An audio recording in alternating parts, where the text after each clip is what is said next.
TechType.com presents. It's not hard to make a list of bad games. Some games just look bad, others just sound bad, while other games, ugh. Yet what if a bad game was not only supposed to be good, it was meant to be great? Some games are promoted with outrageous hype, promising the next Halo, the next Gears of War, or the next Super Mario, and yet these games actually become the biggest embarrassments in game history. These were the games that ruined reputations, crumbled game companies, or at the very least were downright disappointing. The ground rules to this list are quite simple. Outrageous hype, seemingly impossible expectations, and a very disappointing game. I'm Steve for TechType's biggest game disasters. Number 10. What if you invited gamers to a $150,000 contest and nobody came? That's what happened to Atari back in 1982 with a game series called Swordquest. The idea was to offer 4 games. The winner of each game would win $25,000, with a final prize worth $50,000. Here's the first problem. There was no point to any of these games. You would look for a hidden riddle in the included comic book, then use the game to solve that riddle. Game over. That's it. No points to collect, no bad guys to defeat, though most importantly, no fun at all. Suffice to say, Swordquest didn't sell well, forcing Atari to cancel the game series very early on, which conveniently meant they never had to give away the final prize at all. Yet what made this game series doomed to fail from the start is that Atari decided to not offer cash prizes, and instead used the prize money for gaudy trinkets. Oh no, insisted Atari, that chalice is actually worth $25,000. Yeah, try explaining that to the folks on eBay. In fact, the winner of the first game wound up melting his prize for gold, which he then sold for $15,000 to pay for his school tuition. One can only guess Atari wished they could do something similar and melt away any memory of this ridiculous game idea.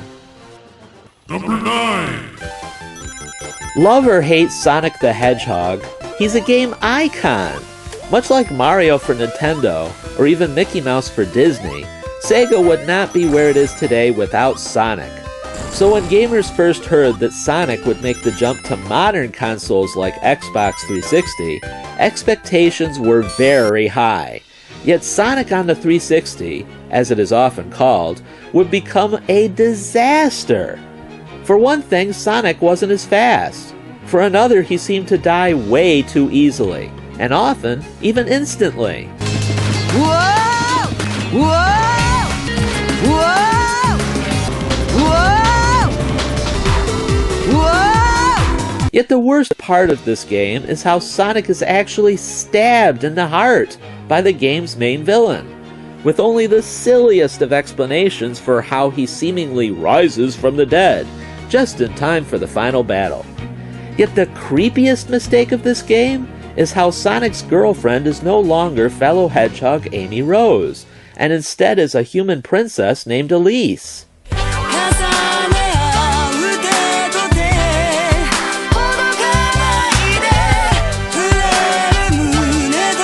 A teenage girl running in the meadow with a hedgehog?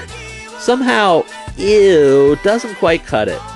The good news is that not even a game this bad could stop Sonic, who's been in numerous games since this disaster. The bad news is that games this bad are pretty hard to recover from. Though all Sonic's fans are still rooting for him, let's all hope the next great Sonic game is right around the corner. Number 8. If you went to see a movie in 2005, you probably saw a theatrical trailer for a video game called Advent Rising. Though it wasn't a movie, this video game for the Xbox was promoted in theaters, as if its storyline was as good as an actual movie. There was even a $1 million contest promoting the game. Unfortunately, gamers rarely remember Advent Rising for million-dollar contests or for its story. They were too busy dealing with any number of video game bugs, ranging from a lag in performance to the game actually freezing, forcing you to stop playing. As for a good story, Back in the day, Advent Rising was supposed to be the next Halo, leading to a 3-game trilogy. Sadly, it just wasn't meant to be. Number 7. Few video games based on a movie were ever as bold and as daring as Enter the Matrix.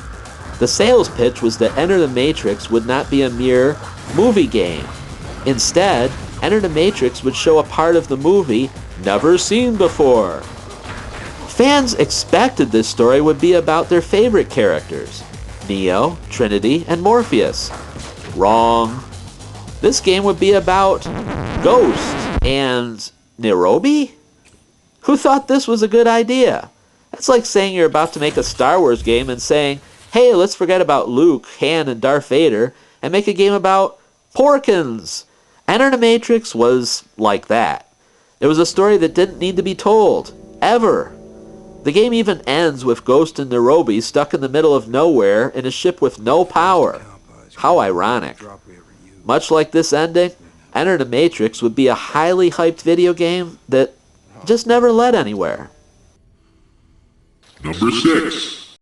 Back in the days of Nintendo 64, when you heard the name Rare, you were reminded of some of the best games for that system.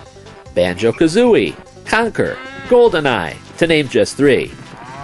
It was enough to get Microsoft to pay Rare a rumored $377 million to make games exclusively for the Xbox.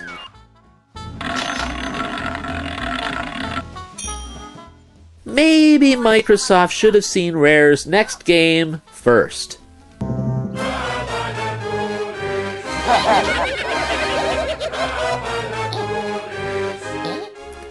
To be fair, Grabbed by the Ghoulies was originally meant for the GameCube. To be equally fair, it shows. The graphic quality is pretty bad by Xbox standards, and since the game was meant for GameCube and its minigame discs, the audio is barely there at all, with all characters speaking mostly in annoying gibberish. Oh,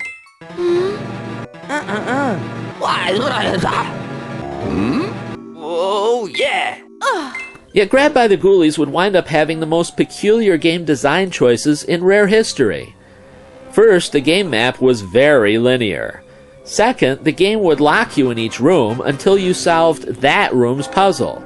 Third, most rooms had a time limit that was very unforgiving. Fourth, if you didn't solve the puzzle in that time, you were instantly killed. Gee, isn't instant death always a fun game idea? Sarcasm.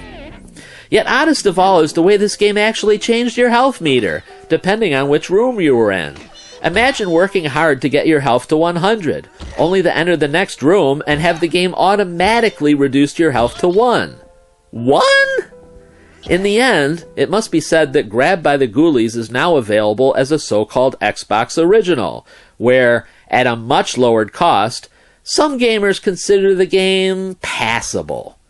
Yet two things still make this game a disaster.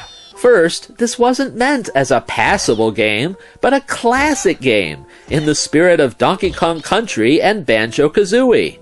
Second, Microsoft paid $377 million for this?